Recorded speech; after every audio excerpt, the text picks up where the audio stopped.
Hello guys, स्वागत है आप सबका मेरे चैनल पर। सबसे पहले आप वीडियो को लाइक कर देना और अगर आप चैनल पर पहली बार आए हैं तो याद से चैनल को सब्सक्राइब भी कर दीजिएगा और बेल आइकन भी ऑन कर दीजिए ताकि मैं जब भी वीडियोस अपलोड करूं तो आपको सबसे पहले नोटिफिकेशन मिल जाए। तो चलिए वीडियो को स्टार्ट करते हैं।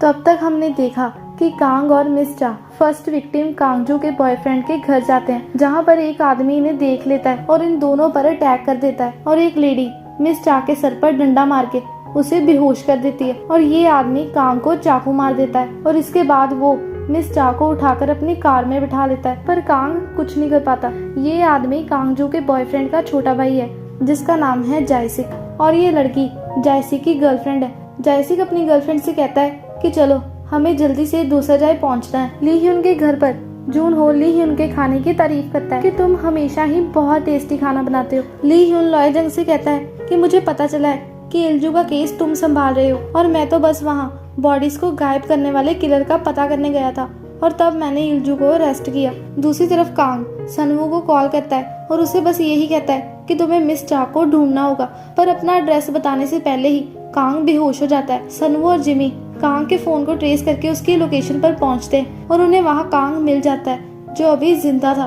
पर सारी जगह को ढूंढने के बाद भी उन्हें मिस चा नहीं मिलती। पुलिस चीफ उन सबको किसी भी कीमत पर मिस चा को ढूंढने को बोलते हैं। सनवू कांग जू के बॉयफ्रेंड पर चिल्लाता है कि हमारे 2 ऑफिसर्स पर अटैक हुआ और तुम्हारे छोटे भाई की कार भी गायब है और साथ में तुम्हारा छोटा भाई जायसिक भी। जिमी सनवू को पकड़ता है जो आउट ऑफ कंट्रोल हो रहा था और सनवू को याद आता है कि कांगजू के बॉयफ्रेंड के बारे में ली ह्यून ने ही इन्हें बताया था, इसीलिए कांग और मिस चा यहाँ पर आए। तो इसका मतलब है कि ली ह्यून के पास कोई इन्फॉर्मेशन है। डिनर पर लॉय जंग उन्हें बताता है कि बॉक्सेस वाली डेड बॉडीज को the victims of the 10th symphony कहा गया है क्योंकि ये सारे विक्टिम्स 9th सिम्फनी लिखने के बाद मर गए। ली ह्यून को याद आता है कि इल्जू के ब्रेसलेट वाले बीड्स भी 9 ही थे, मतलब 9 बॉडीज को ट्रांसपोर्ट किया गया था। तभी ली ह्यून को सनवू की कॉल आती है जो उसे मिस चा के बारे में बताता है और उसे ढूंढने को बोलता है। जून हो और लॉय जंग भी ली ह्यून के साथ चलने को रेडी हो जाते हैं। साइड पर पहुंचकर सनवू ली ह्यून पर बहुत गुस्सा करता है कि ये सब तुम्हारी वजह से हुआ है। ली ह्यून अपने इमोशंस को कंट्रोल करके सनवू से कुछ सवाल पूछता है, पर सनवू से कहता है कि तुम बहुत इंटेलिजेंट हो ना, तो जल्दी से मिस चा को ढूंढो। ली ह्यून कहता है कि मैं सबसे पहले कल्प्रिट के भाई से मिलना चाहूंगा। कांगजू का बॉयफ्रेंड बताता है कि मुझे नहीं पता कि मेरा छोटा भाई जायसिक कहाँ है। लॉय जंग उससे कहता है कि लगता है कि तुम्हें अपने भाई की कोई फिक्र नहीं है। जूनहो का कहना था कि शायद इसी वजह से जायसिक खुद को यूजलेस समझता है और फिर उसने तुम्हारी गर्लफ्रेंड को अपना पहला विक्टिम बनाया और लगता है कि यांग की तरह ही जायसिक ने फिर और भी लड़कियों को मारना शुरू कर दिया। ली ह्यून कहता है कि मतलब जायसिक को तुम्हारी गर्लफ्रेंड पसंद थी और वो चुपके से तुम्हारी गर्लफ्रेंड पर कैमरा से नजर रखता था, पर उसका भाई उसे शायद यूजलेस समझता है तो उसने गुस्से में अपने भाई की गर्लफ्रेंड को मार दिया और फिर उसे मर्डर करना अच्छा लगने लगा और ये उसकी हैबिट बन गई। बाद में ली ह्यून लॉय जंग और जून हो को बताता है कि ये मर्डर प्लान था और जितनी प्रॉपर्टीज जायसिक के नाम पर थी वो ऑलरेडी सेल हो चुकी हैं। दूसरी तरफ मिस चा को होश आता है जिसके पास जी ह्यून बैठी थी। यहाँ पर जी ह्यून को पता चलता है कि मिस चा एक डिटेक्टिव है तो उसे थोड़ा रिलीफ मिलता है। मिस चा को पता चलता है कि कांग यहाँ पर नहीं है, मतलब वो गैरेज में ही है। मिस चा जी ह्यून से कल्प्रिट्स के बारे में पूछती है। जी ह्यून उसे बताती है कि 2 कल्प्रिट्स हैं, एक लड़का और एक लड़की। दूसरी तरफ ली ह्यून कहता है कि जरूर जायसिक के साथ कोई और भी है जो शायद कार को ड्राइव करता है क्योंकि बॉडीज को बहुत जल्दी डिस्पोज ऑफ किया गया था और इसीलिए विक्टिम्स की बॉडी से ब्लड साफ किया गया था। ली ह्यून सोचता है कि शायद किडनैपर की कोई गर्लफ्रेंड है। जायसिक की गर्लफ्रेंड मिस चा के पास आकर उससे पूछती है कि क्या तुम्हें बहुत दर्द हो रहा है। मिस चा को ली ह्यून की कई बातें याद आती है जब उसने बताया था कि लगता है कि किडनैपर गिल्ट में डेड बॉडीज पर से ब्लड साफ करता है और यही बात सच थी। जायसिक की गर्लफ्रेंड को इन सारी लेडीज के लिए बहुत ही बुरा लगता था, पर वो अपने बॉयफ्रेंड से बहुत ही डरती थी तो इसलिए उसे अपने बॉयफ्रेंड की सारी बातें माननी पड़ती थी। हॉस्पिटल में डॉक्टर पुलिस चीफ को बताते हैं कि अब कांग बिल्कुल ठीक है। ये सुनकर पुलिस चीफ को रिलीफ मिलता है और वो वॉशरूम में जाकर रोने लगते हैं, पर फिर वो अपने इमोशंस को कंट्रोल करके कांग के पास जाते हैं और कांग सबसे पहले मिस चा का ही नाम लेता है। कांग कहता है कि ये मेरी गलती है, मैं ही उसे बचा नहीं पाया और फिर वो किडनैपर्स की बताई लोकेशन को याद करने की कोशिश करता है पर उसे कुछ याद नहीं आता।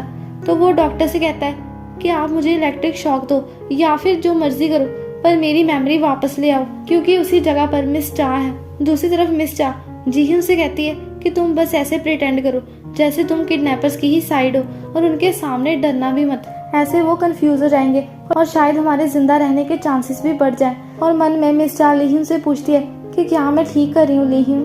तो जी ह्यून कहती है कि अगर हमें कोई भी ढूंढ ना पाया तो मिस चा कहती है कि वो हमें जरूर ढूंढ लेंगे और मैं एक ऐसे पर्सन को जानती हूँ जो हमें जरूर ढूंढ लेगा। और मिस चा यहाँ पर ली ह्यून की बात करी थी और ली ह्यून को भी विश्वास था कि मिस चा को कुछ नहीं होगा। दूसरी तरफ जैसे कहता है कि यहाँ पर एक रूल है कि अगर न्यू पर्सन आ जाए तो पुराने वाले को मानना पड़ता है। जैसे जी ह्यून को मारने जाने ही वाला था कि मिस चा उसे पहले उसके साथ डील करने को बोलती है। जैसे को फंसाना थोड़ा मुश्किल था पर मिस चा अपने काम में सफल हो जाती है।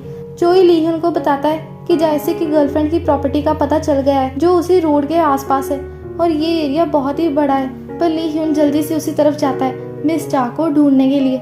हॉस्पिटल में कांग को फाइनली लोकेशन याद आ जाती है और वो ली ह्यून को इसके बारे में बताता है। दूसरी तरफ जायसिक मिस चा को बहुत मारा था और ली ह्यून को जायसिक की गर्लफ्रेंड दिख जाती है जिसे वो एक विक्टिम ही समझता है। और फिर ली ह्यून को जायसिक मिल जाता है जो मिस चा को मारने वाला था तो ली ह्यून उसे बचा लेता है। लॉयर जंग और ली ह्यून मिलकर जायसिक से फाइट करते हैं। बाहर जायसिक की गर्लफ्रेंड जून हो को बताती है कि उसे जायसिक से डर लगता है इसीलिए वो उसकी सारी बातें मानती है। पर जून हो उसे कहता है कि मैं लोगों को जज करने में एक्सपर्ट हूँ और फिर वो उसकी तरफ बढ़ने लगता है। पर जायसिक की गर्लफ्रेंड अपनी गन निकाल लेती है बट स्टिल जून हो स्माइल कर रहा था। जिमी और सनवू भी वहाँ पहुँच जाते हैं जिन्हें देखकर जून हो ऐसे प्रिटेंड करने लगता है कि जैसे उसे बहुत डर लग रहा था। दोनों किडनैपर्स को पकड़ लिया जाता है। ली ह्यून मिस चा को संभालता है और मिस चा फेंट हो जाती है। ये सब देखकर लॉय जंग को जेलसी हो रही थी। इसके बाद मिस चा को हॉस्पिटल में लाया जाता है और उसे होश आ गया था जिसे देखकर सब बहुत ही खुश होते हैं। सबको एक साथ उसकी फिक्र करते हुए देखकर मिस चा शर्मा जाती है। मिस चा कांग से भी उसका हालचाल पूछती है जो अब बिल्कुल ठीक था। लॉयर जंग और जून हो को थैंक यू बोलने के बाद वो ली ह्यून की तरफ देखती है जो ऐसे प्रिटेंड करता है कि जैसे उसे कोई फर्क ही नहीं पड़ता। पर वो भी मिस चा को ठीक देखकर बहुत ही खुश था। बाहर आकर ली ह्यून लॉयर जंग और जून हो को थैंक यू बोलता है और आगे भी दोबारा ऐसे ही मिलते रहने को बोलता है। इंटेरोगेशन रूम में जायसिक अपने सारे क्राइम्स कबूल कर लेता है। बस वो ये कहता है कि उसने टॉर्चर नहीं किया। इसके बाद जायसिक की गर्लफ्रेंड उसे बताती है कि मुझे विक्टिम्स को टॉर्चर करना पड़ता था जायसिक के कहने पर, बल्कि मैं तो एक मक्खी भी नहीं मार सकती। ली ह्यून को पता चलता है कि ये एक डिसऑर्डर है जो बहुत सारे किलर्स में पाया जाता है। और दूसरी तरफ मिस चा यही सेम बात जून हो को बता रही थी कि इस डिसऑर्डर के अकॉर्डिंग जो पर्सन बुरा काम करता है उसके पास रहने वाला पर्सन भी वैसा ही बन जाता है। ली ह्यून सोच रहा था कि कहीं जून यंग ने भी मिन को किडनैप तो नहीं किया, तो इसका मतलब है कि मिन को एक किलर ने बड़ा किया जिसका इफेक्ट मिन के दिमाग पर पड़ा और उसे भी शायद यही डिसऑर्डर हो गया। हॉस्पिटल में जून हो मिस चा के सामने एक सिचुएशन रखता है जिसमें 10 लोग हैं तो वो उसे पूछता है कि क्या इन 10 लोगों की चॉइस एक जैसी होगी। मे भी जायसिक की गर्लफ्रेंड के जीन्स ही ऐसे हो और वो पैदाइशी ही एक साइको किलर हो। हॉस्पिटल में लॉयर जंग मिस चा के लिए फ्लावर्स लाता है और जून हो लॉयर जंग को घूरी जा रहा था। ऑफिस में सनवू ली ह्यून को थैंक यू स्पीच देता है पर ली ह्यून उसे इग्नोर कर देता है और प्लानिंग ऑफिसर से जाकर कुछ सवाल पूछता है जिसके वो जवाब चाहता था। ली ह्यून उनसे पूछता है कि आप जून यंग को जानती थी, तो प्लानिंग ऑफिसर पास्ट याद करती है। जून यंग ने प्लानिंग ऑफिसर से कहा था कि मेल ऑफिसर्स के कंपैरिजन आपको ज्यादा काम करना पड़ता होगा ना। प्रेजेंट में प्लानिंग ऑफिसर उसे बताती है कि तुम्हारे फादर मिस्टर ली ने सबको जून यंग से बात करने को मना कर दिया था, तो कोई भी जून यंग से मिलने नहीं जा सकता था। पर जून यंग ने प्लानिंग ऑफिसर को ये रिस्ट्रिक्शन हटाने को बोला और इसके बदले में वो प्लानिंग ऑफिसर को क्रिमिनल्स की इन्फॉर्मेशन देता था जिससे प्लानिंग ऑफिसर की परफॉर्मेंस इंप्रूव हो गई और वो प्रमोट भी हो गए। पर इस रिस्ट्रिक्शन को हटाने से जून यंग के साथ ही उसे मिलने आने लगे और एट द एंड वो भाग गया। पर मुझे नहीं पता था कि तुम्हारे फादर और भाई के साथ ऐसा होगा। पास्ट में प्लानिंग ऑफिसर मिस्टर ली के घर पर भी आई थी जहाँ पर मिस्टर ली की बॉडी नहीं थी पर स्टेयर्स में ली ह्यून बैठा हुआ था जिसके सर पर चोट लगी थी। प्रेजेंट में ली ह्यून कहता है तो इसीलिए आपने मुझे अपना बेटा बनाया क्योंकि आपको गिल्ट था। और क्या आपने सच में मिन को ढूंढने की कोशिश की थी? प्लानिंग ऑफिसर कोई जवाब नहीं देती और ली ह्यून समझ आता है कि प्लानिंग ऑफिसर ने मिन को ढूंढने की कोशिश ही नहीं की। ली ह्यून कहता है कि मैं छोटा था इसीलिए मैंने आपकी बातों पर विश्वास किया, पर सारी गलती मेरी है। मैंने ही आप पर ट्रस्ट किया और खुद अपने भाई को एक बार भी ढूंढने की कोशिश नहीं की। It's my fault. लॉयर जब अपनी कार में सोच रहा था कि क्यों ली ह्यून ने मुझे कभी ढूंढने की कोशिश नहीं की। प्लानिंग ऑफिसर अपना लॉकर खोलकर उसमें से फिशिंग मैगजीन्स निकालकर ली ह्यून को देती है जो जून यंग के भागने के टाइम पुलिस स्टेशन में डिलीवर की गई थी। ली हुन इन मैगजीन्स को चेक करता है। इन सारी मैगजीन्स में क्रिमिनल्स की इन्फॉर्मेशन थी, जिसके कॉलम्स पर जून यंग का नाम लिखा हुआ था। इसमें ली हुन को एक लेटर भी मिलता है जो जून यंग ने प्लानिंग ऑफिसर को भेजा था, जिसमें एक पोएम लिखी हुई थी, for a dead child. June young ने ये लेटर प्लानिंग ऑफिसर को ये बताने के लिए भेजा था कि मिन मर चुका है और तुम ये बात ली हुन को बता दो। ली हुन सोचता है कि शायद इस मैसेज के कुछ और पार्ट्स भी हो, तो वो मैगजीन्स वालों से कांटेक्ट करता है अपनी एक पर्सनल एड प्रिंट करवाने के लिए, जिसमें वो इसी पोएम को प्रिंट करवाता है और साथ में लिखता है कि तुम्हें नहीं लगता कि अब हमें एक दूसरे को मिलना चाहिए। और फिर ली हुन के बाहर जाने के बाद कोई पर्सन उसके घर आकर एक डायरी रख कर जाता है। ली हुन के आर्ट डायरेक्टर ने ली हुन के कहने पर लॉयर जंग का बैकग्राउंड चेक किया था, पर उसे लॉयर जंग का कोई फैमिली रिकॉर्ड और अडॉप्शन रिकॉर्ड नहीं मिलता। पर उसे ये पता चलता है कि चोई एक अडॉप्शन सेंटर से बिलोंग करता है। मिस चा हॉस्पिटल से डिस्चार्ज हो गई थी और वो अपनी आंट का वेट कर रही थी। तभी वहाँ ली हुन आ जाता है उसे पिक करने के लिए और मिस चा अपनी आंट को मना कर देती है। घर पहुंचकर ली हुन उससे कहता है कि मैं एक दिन के लिए तुम्हें एज अ पेशेंट ट्रीट करूंगा। मिस चा कहती है कि क्या तुम मेरी पसंद का खाना भी बनाओगे। ली हुन कहता है कि बताओ तुम्हें क्या खाना है। ये सुनकर मिस चा को बहुत अच्छा लगता है, पर फिर वो ली हुन को थैंक यू बोलती है उसे बचाने के लिए। मिस चा कहती है कि मैंने उस समय मरने वाला डर फील किया और शायद मेरे फादर ने भी यही सेम डर फील किया होगा और मुझे उस पल एक बहुत ही डरावना ख्याल आया कि शायद मैं तुम्हें दोबारा कभी न देख पाऊँ। और फिर मिस चा ली हुन को किस कर लेती है। तो इसके बाद की स्टोरी मैं आपको नेक्स्ट वीडियो में बताऊंगी।